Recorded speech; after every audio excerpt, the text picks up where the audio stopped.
Raptors are now 2-0 in these seeding games as they beat the Miami Heat 107-103 in a grinded out game down there in the bubble. Oh, smokes. What a game it was for the Toronto Raptors, and what a game it was for Fred VanVleet. 36 points, a career high for Steady Freddy, and the Raptors prevailed, like I said, 107-103. There's lots of things I want to cover in this. Before I forget,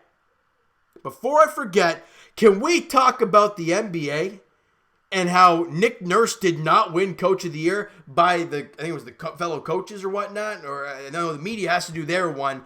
But they Budenholzer and Billy Donovan, I think it was, on the Oklahoma City Thunder. I understand OKC, I get that. You lose Paul George. We also lost Kawhi Leonard and Danny Green. But okay, sure. And we're second in the East and better than last year. Sure.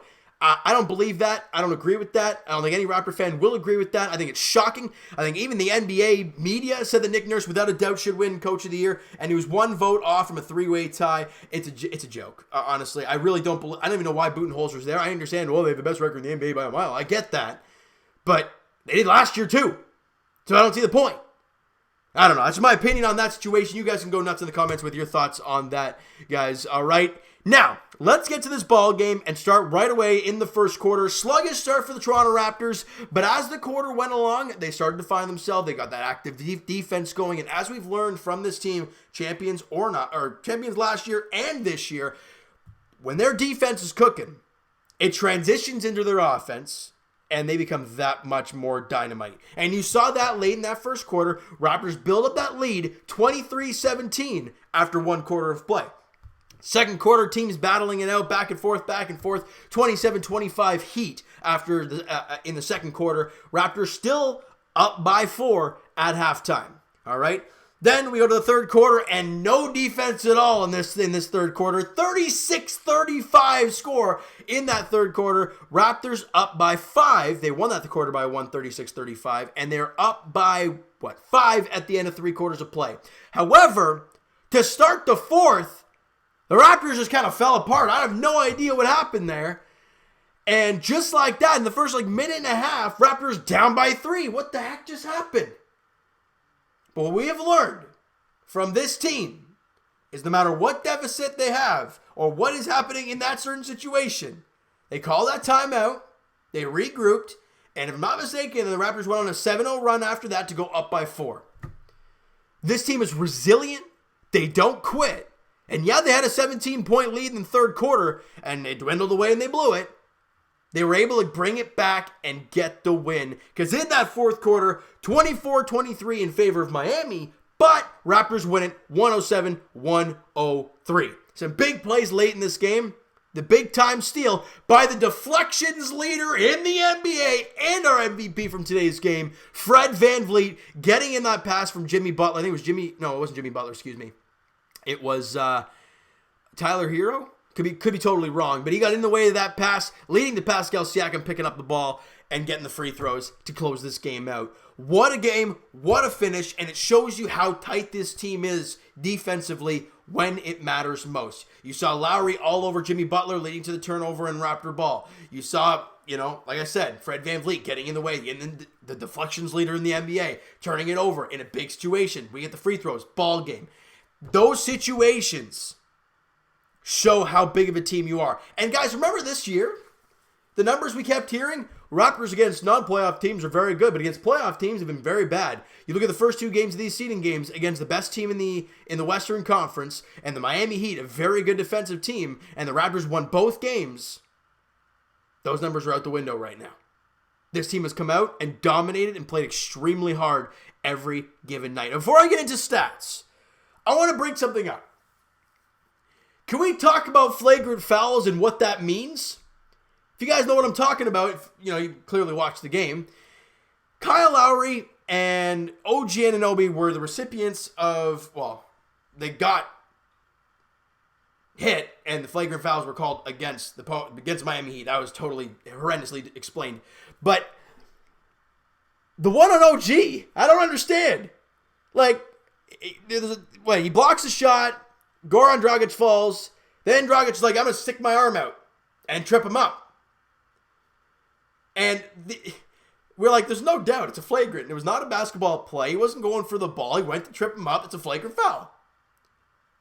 Referee comes to the glass.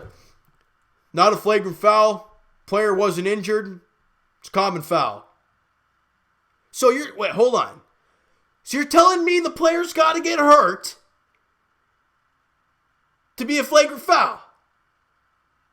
Where in the damn rule book does it say that? If it does, that's got to get changed. Later on in the basketball game, Kelly Olynyk kind of trying to slap the ball out of Kyle Lowry's hands. Accidentally gets him in the face, in the eye, or whatnot. Lowry goes down, as he always does, whether he gets it or not. They review it. Yeah, that's a flagrant foul. He got hurt. He was going for the ball. I don't know. I mean, that rule, I'm not too sure what the heck's going on with those rules. You heard, Matt Devlin, Leo Routens on TV. They're both confused. Like, what the heck? It's clearly one they didn't call, and it's like not really another one, and they call that one. Not so sure about what just happened there. Now let's get to some numbers with this game. I just wanted to mention that to you guys and see what your guys' take is in the comments. Now, like we talked about, we already talked about the numbers for the game, so that's great. Now, 44% from the field for the Toronto Raptors. It's better than the game against the Lakers, if I'm not mistaken. Not where you want it to be yet, but they're getting there. 42% from the field for the Miami Heat. So you hold the Miami Heat under less shooting percentage than you. That's always a good thing. And this is where the Raptors dominated. 52% from three. 16 for 31. Ideally, almost half of those were Fred VanVleet, but we'll get to that in a bit. And they were 14 for 46, 30% from three. You hold them under 30%, you hold them under 45 from the field, you're in good shape at that point.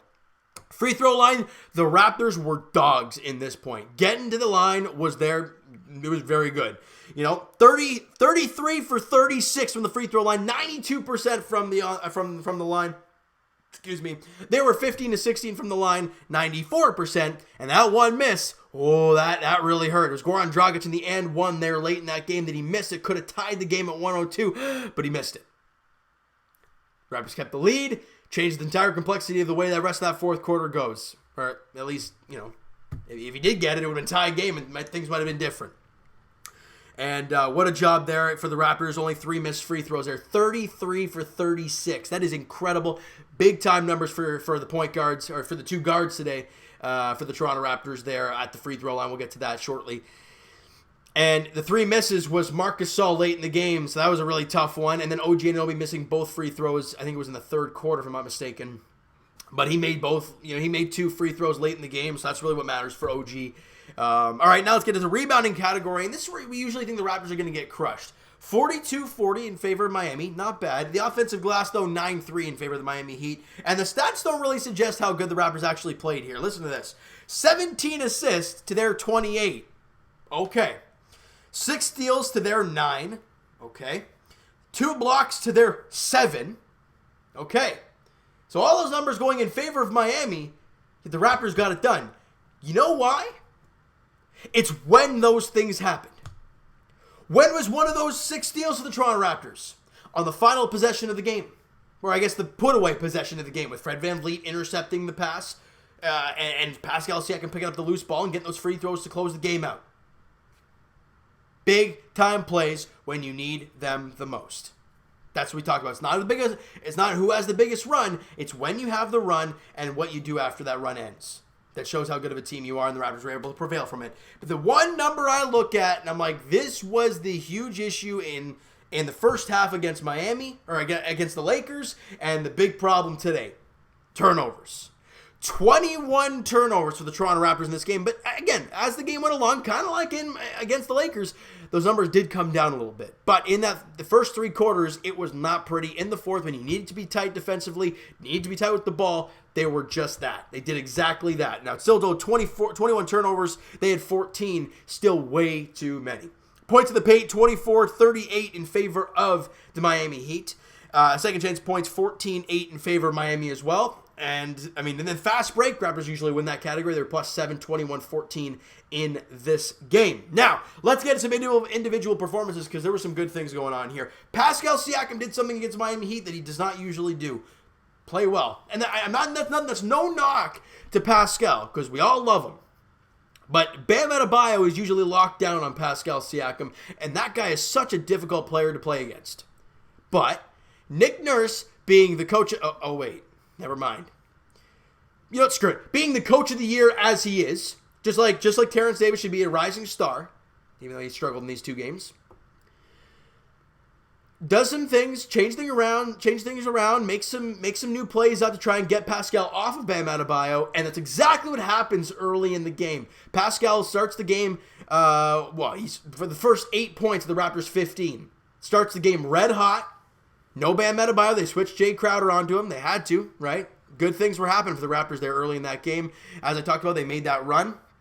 And end of the game, 22 points, 5 boards, 3 assists, 7 of 14 shooting, 4 of 4 from the free throw line, 4 of 7 from 3. He had a steal in the ball game, was a plus 14. Big job for Pascal today. Much better game statistically than the last one against the Los Angeles Lakers. Obviously with LA, he shot 5 of 17, which is a really tough one. But he shot, 7 of 14 today, 50%, got over 20 points, cleaned up, shot the 3 really well too, was plus 14. Great job for Pascal.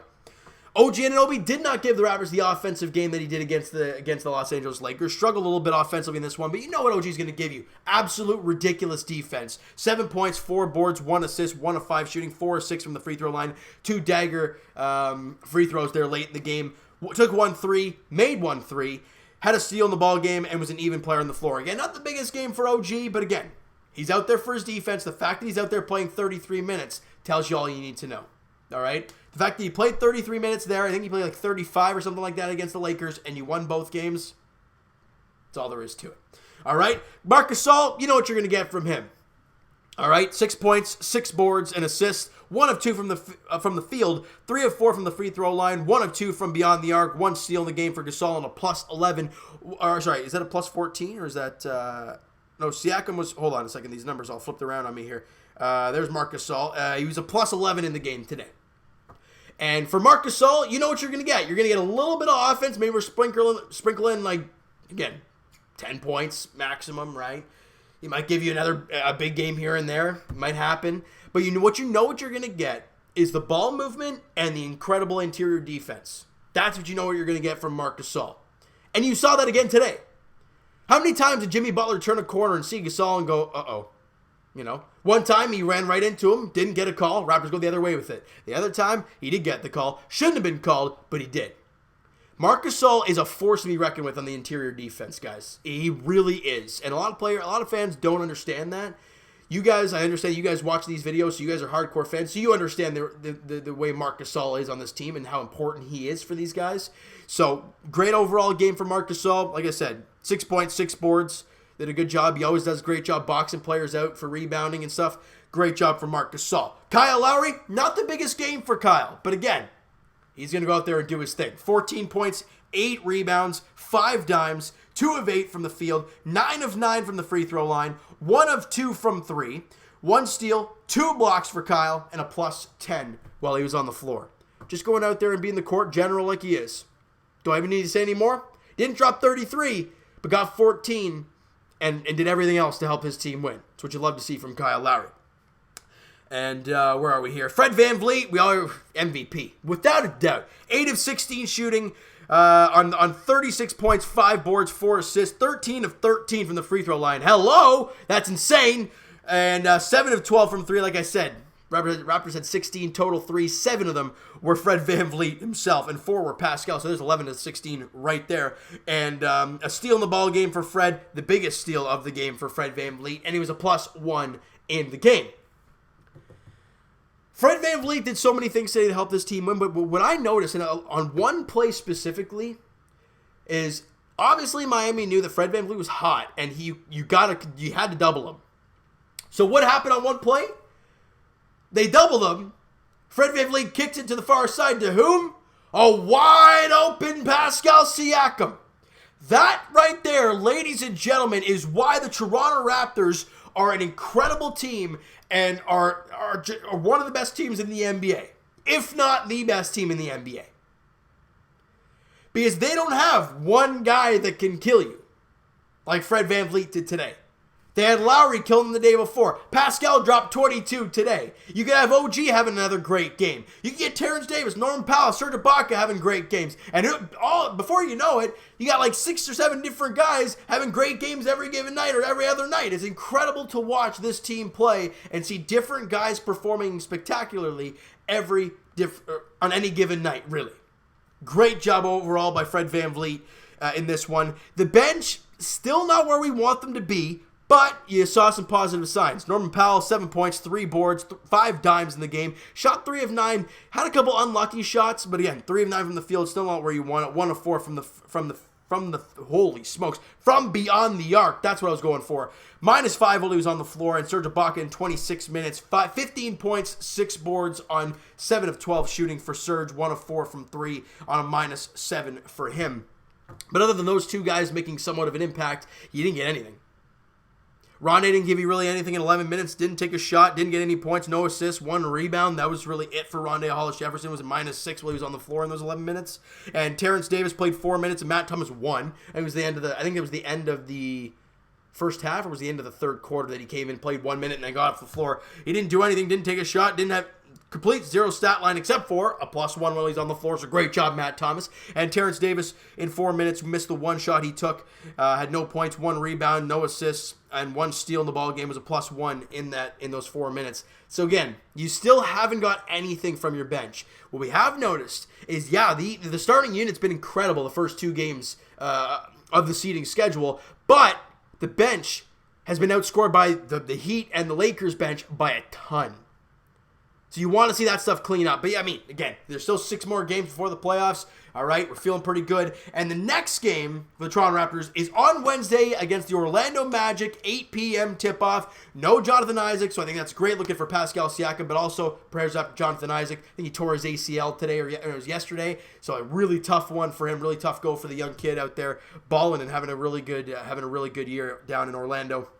All right, so guys, you know what? That is going to do it for this one. If you enjoyed the video and enjoyed this afternoon's ball game, smack that like button to appreciate that. Hit the subscribe button if you guys have not already. Comment down below what you guys thought of the game, the video, your MVP from today's game, and if it's not Fred VanVleet, please explain to me why. All right, so let me know in the comments below what you guys thought was on all of that. Twitter is down below for myself. Follow up, send me a DM, do all that great stuff. Also, the Instagram link is down below, so if you have not followed up that page, please go do so.